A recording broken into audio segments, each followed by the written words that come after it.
Police officers had to form a human wall. Hundreds of fans screamed her name, waved flags, pushed forward just to touch her for 1 second. This was not a Grand Slam final. This was not even a semifinal. This was a third-round exit at Wimbledon. And somehow, it looked like the biggest celebration in Philippine sports history. Think about that for a second. A loss turned into a coronation. Security had never seen anything like it on these grounds. Cameras were not ready. Stewards were not ready. Even Wimbledon itself, a tournament that has hosted royalty, was not built for this kind of crowd. So here is the question that should be bothering you right now. Why did a third-round exit generate more raw emotion than most players get after winning a title? Because this was never just about one match. This was about a country that had waited decades for a moment like this, and did not even fully realize how long that wait had been until it finally ended. Rewind 3 years. Say the name Eala to a casual tennis fan and you would get a blank stare. No ranking that mattered. No highlight reels. No reason for anyone outside a small circle to know who she was. Fast forward to that afternoon outside the court, and you have grown men in tears, children on their fathers' shoulders, flags from a country over 6,000 miles away covering the walkway like a second grass court. Something happened between those 2 points in time. Something that turned an unknown teenager into a symbol strong enough to stop foot traffic at the most famous tennis venue on earth.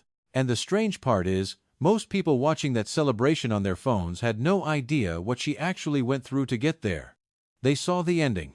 They did not see the years before it. The years where almost nobody was watching, and almost nobody believed this moment would ever come. To understand why grown adults were crying over a third-round loss, you have to go back to where this story actually starts. Not at Wimbledon. Not anywhere close to it. You have to go back to a girl with no blueprint, no path, and no guarantee that any of this would ever happen at all. Here is something most casual fans do not know. The Philippines has never produced a top-level women's tennis player. Not one. Not in the modern era, not in the amateur era, not ever. That is not a small gap. That is an entire country sitting outside of a sport for generations. No training system built for it. No academies. No coaches who had done this before. No older player to call and ask, how did you make it work? So, when a young girl from Manila decided she wanted to compete at the highest level, she was not just choosing a hard sport. She was choosing a sport with zero infrastructure built to support her. Her family had 2 options. Keep her home, where the ceiling was clear and low, or send her away, to a place with real coaching, real competition, and real pressure, thousands of miles from everything she knew. They chose to send her away. At an age when most kids are worried about school friendships and weekend plans, Eala was boarding a plane to Spain to train at the Rafa Nadal Academy, in a language she barely spoke, surrounded by players who had grown up inside professional systems her entire country did not have. Picture that for a second. No older sister in the sport to guide her. No national team veteran to study. No proof that any of this would actually work. Just a bet, placed by a family who believed in something that had never been proven true before. And the numbers back up just how rare this was. Before Eala, the highest a Filipino woman had ever reached in the world rankings barely registered on tour radars. We are talking about someone attempting to jump straight past decades of missing development, using pure talent and outside training as a shortcut that had never worked for anyone from her country before. This is not just a nice backstory. This is the entire reason that scene outside Wimbledon mattered so much, because every person in that crowd understood, on some level, that they were watching something that statistically should not have been possible. Think about what it takes to be first. Not first to win. First to simply exist at that level. First to make the sport believe a Filipino name belonged on that draw sheet at all. There was no template for her to follow. No cautionary tales to learn from, because nobody had walked this exact road before her. Every mistake she made without a map. Every adjustment she figured out alone, in a country far from home, competing against kids who had entire systems built around them since birth. That is the part that should make you sit with this a little longer. This was not a story of talent finding an already existing path. This was a story of someone building the path while walking on it, one match at a time, with an entire nation watching from a distance, half hoping, half unsure if hoping was even worth the heartbreak. Now, here is where it gets harder to watch. Because building something from nothing does not happen in a straight line. There is a period almost every underdog story goes through, the part nobody wants to talk about after the fact. The part right before everything changes, when it looks like it might never change at all. If a story like this is pulling you in the way it is pulling in fans around the world right now, that feeling you have, that need to know what happens next, that is exactly the instinct worth trusting. Stay with this, because the next part of her journey is where most people would have quit. Because right before Eala became the reason a crowd stopped traffic outside Wimbledon, she went through a stretch so difficult, even the people closest to her started to wonder if this dream had an expiration date. There is a stretch in every young athlete's career that never makes it into the highlight reels. For Eala, that stretch came right when the pressure was highest and the patience was thinnest. By her late teens, she was no longer just a promising junior. She was expected to translate that promise into results on the professional tour, against grown women who had been fighting for ranking points for years. And for a long stretch, the results simply did not come. Match after match ended in early round exits. Qualifying draws that should have been stepping stones became walls she kept running into. Her ranking, instead of climbing steadily like everyone predicted, sat still. Then it slipped. Ask yourself something. What does it feel like to be the only hope your entire country has pinned on one sport, while your results are quietly moving in the wrong direction? That pressure is not abstract. It shows up in real numbers. There were tournaments where she won a single match in 3 attempts. There were stretches where she dropped in the rankings while players she used to beat as a junior started pulling ahead of her on tour. And it was not just about missed shots or bad luck. Injuries crept in at the worst possible moments, forcing her out of tournaments right when she needed matches the most. Every missed event was another gap in the confidence she was trying to build match by match. Here is the part that made it worse. She was doing all of this far from home, in a country with a different language, different food, different everything, while carrying a level of national attention most 19-year-olds never have to think about. Imagine losing a match, then reading comments online questioning whether you were ever good enough in the first place, all before you even had time to process the loss yourself. That is what that stretch looked like for Eala, not one dramatic collapse. A slow, grinding erosion of confidence, spread across months, where every small step forward seemed to be followed by 2 steps back. Even people who had believed in her from the beginning started choosing their words more carefully. Instead of saying she was going to make it, they started saying things like, "Let us see how this develops." That shift in language, from certainty to caution, tells you everything about how real the doubt had become. So here is the second question worth sitting with. If the people closest to her were starting to hedge their bets, what did that mean for a teenager who had already sacrificed everything just to get this far? There is a particular kind of loneliness that comes with being the only one carrying a dream that big. Not the loneliness of being ignored, but the loneliness of being watched by an entire country while quietly struggling in private. Reports from that period describe long stretches on the road with barely any home visits, training sessions that blurred into each other, and a growing gap between where she was and where everyone expected her to be. At her lowest point in the rankings during that stretch, she was further from the top 100 than she had been in over a year. For a player who had been introduced to the world as the future of Philippine tennis, that number was not just a statistic. It was a public measurement of a dream that seemed to be slipping away in real time. And here is the final question worth asking before we move forward. When your results are falling, your body keeps breaking down, and the whole world is watching you struggle in slow motion, what is actually left to hold on to? By every visible measure, this looked like the beginning of the end. Not a career on the rise, but a promising story quietly fading into another what if. Another talented junior who could not translate potential into results at the professional level. There was no clear turning point in sight. No signal that things were about to change. Just a young woman, far from home, watching her ranking drop, her body fail her at the worst times, and an entire country slowly shifting from excitement to worried silence. If you had stopped watching her career at that exact moment, you would have every reason to believe this story was already over, but it was not. Somewhere in the middle of that darkest stretch, something shifted. Not gradually. Not through a slow build of confidence over months. It happened in the middle of one match, against one opponent, in front of one crowd that had no idea they were about to witness the moment everything changed. Here is what nobody tells you about turning points. They rarely look like turning points while they are happening.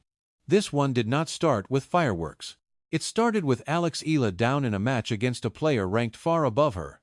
In a tournament, nobody expected her to advance past the first round in. She was not supposed to win that match.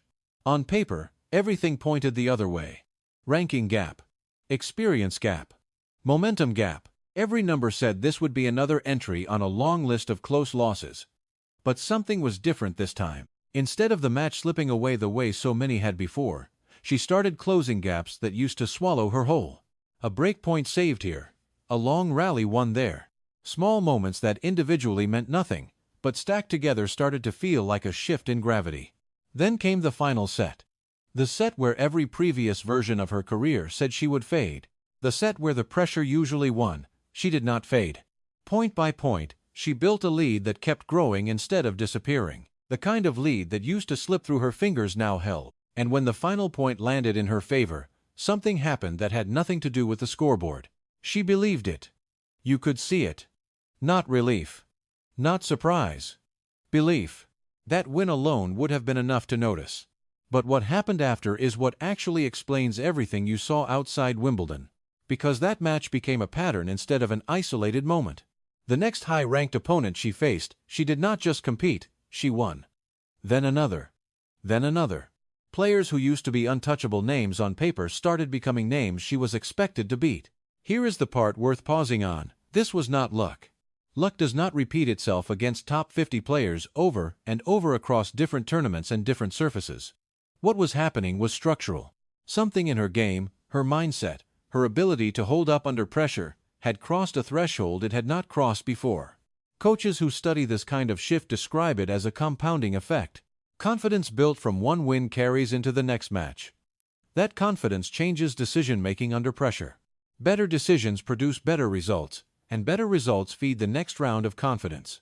It becomes a loop that builds on itself, instead of the losing loop that had trapped her for months before. And this is where the story stops being about one player getting better and starts being about an entire country recalibrating what it thought was possible. Because every time she beat a higher-ranked player, the reaction back home got louder. What used to be cautious hope became genuine belief. Sports networks that used to bury her results started leading with them. The same commentators who had softened their language during her slump were now using words like breakthrough and history, and finally. There is a reason this next part matters more than people realize. So stay with this, because the proof of exactly how far this shift went is even more specific than you might expect. And it changes how you should think about everything that happened at Wimbledon. Somewhere between that one match she was not supposed to win, and the mob of fans waiting for her outside Wimbledon, Eala stopped being an underdog with potential. She became someone opponents genuinely feared walking onto a court with. And the numbers behind that shift are even more staggering than the story alone suggests. The clearest proof of what changed is not a feeling. It is a number. Before that turning point, Eala had beaten a total of 0 top 50 opponents in her career. After it, that number started climbing, one signature win at a time, each one against a player who was supposed to be out of her league. Take her run through Miami. She walked into that tournament with almost no expectations attached to her name, and walked out having defeated 3 top 30 opponents back-to-back. Not one upset. 3 in a row against players with far more experience and far more reason to expect a win. Then came a Grand Slam win against a former champion, a player who had lifted trophies at the highest level of the sport. That is not a moral victory. That is a professional tennis player with a Grand Slam title on her resume losing to someone who, less than 2 years earlier, could barely find her footing in qualifying draws. Here is where it connects directly back to that scene at Wimbledon. The match right before that mob scene was not some throwaway third-round appearance. It was a fight that went the distance against a player ranked inside the top 20 in the world. She did not win that specific match, but she pushed it deep enough that the entire crowd, and eventually millions watching online, understood they were looking at someone who belonged on that court, win or lose. That is the piece most casual viewers missed when they saw the celebration footage. They assumed the crowd was reacting to a win. They were actually reacting to something bigger. They were reacting to proof. Proof that the wait was over. Proof that a Filipino player could walk onto the biggest stage in tennis and make a top 20 player fight for every single point. Remember that question from the very beginning. Why did a third-round exit generate more emotion than most players get after winning a title? Now you have the answer. Because the crowd was not celebrating one match. They were celebrating a pattern that had finally become undeniable. And here is the detail that connects every piece of this story together. The academy where she trained as a teenager, the same one she left home for with no guarantee of success, later pointed to her development as one of the clearest examples in years of a player fully closing the gap between raw talent and tour-level execution. Coaches who had trained hundreds of prospects were specifically citing her as a case study in what disciplined development looks like when it finally clicks. Think back to that lonely stretch, the missed tournaments, the sliding rankings, the quiet doubt creeping into even her biggest supporters. Every single one of those data points was actually part of the same story as the mob scene outside Wimbledon. The struggle was not separate from the celebration. The struggle was what made the celebration possible. That is why grown adults were in tears outside a tennis court after a loss that would mean nothing on most players' resumes. They were not crying over one match. They were releasing years of nervous hope, all at once. Because the version of Eala walking off that court was proof that the impossible timeline their country had been quietly hoping for had finally, actually arrived. This is not just a story about one 21-year-old winning matches. This is the moment a country with zero history at the top of women's tennis got proof that history was no longer something that happened to other nations. Think back to where this started. A girl with no path to follow, no coach who had done this before, no proof that any of it would work. A family that made a bet nobody could guarantee would pay off.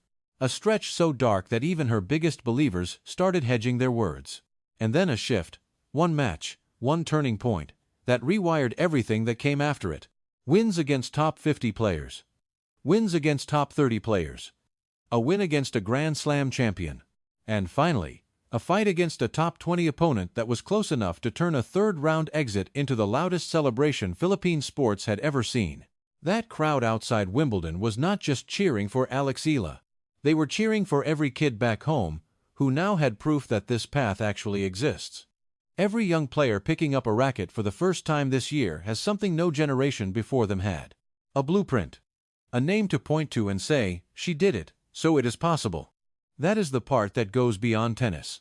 This is not just about rankings or trophies anymore. This is about what happens to a country's belief in itself when one person proves the door was never actually locked, just never opened before. So, here is the real question worth sitting with. If she can push a top 20 opponent to the edge in a third-round match, what happens when she walks into a final with that same level of belief behind her? Nobody knows the answer to that yet. Not the analysts, not the coaches, not even Eala herself. But if the last 2 years taught us anything, it is that betting against her has been a losing strategy every single time. If you want to be there when that next chapter happens, when the underdog story turns into something even bigger, make sure you are subscribed. Because what happened outside Wimbledon was not the ending of this story. It was just the moment the whole world finally started paying attention.